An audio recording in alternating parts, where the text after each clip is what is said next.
Hello everyone, welcome to my mini blog. সকাল সকাল ready হয়ে চললাম মামা বাড়িতে, আর বাবা একটু স্টেশন অবধি ড্রপ করে দিল। তারপরে ট্রেন ধরে চলছি আমার গন্তব্যের দিকে।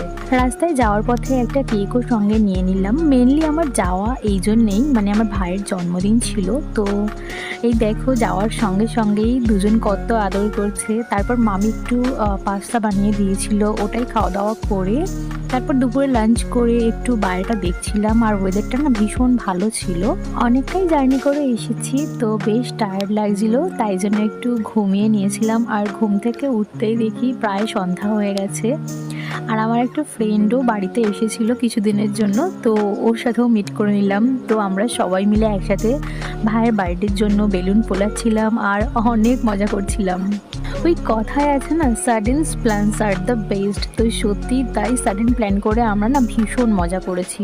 ভাই আর আমার ফ্রেন্ড উৎসাহ, ওরা দুজন মিলেই বেলুনসগুলো ফোলাচ্ছিল, আর আমি এখানে এনে এনে রাখছিলাম পাশের রুমে, কারণ এখানে একটু ছোট করে ডেকোরেশন করব। তো এরপরে কেক কাটিং, খাওয়া দাওয়া তো হয়েই ছিল, আর এভাবেই কাটলো আজকের দিনটা।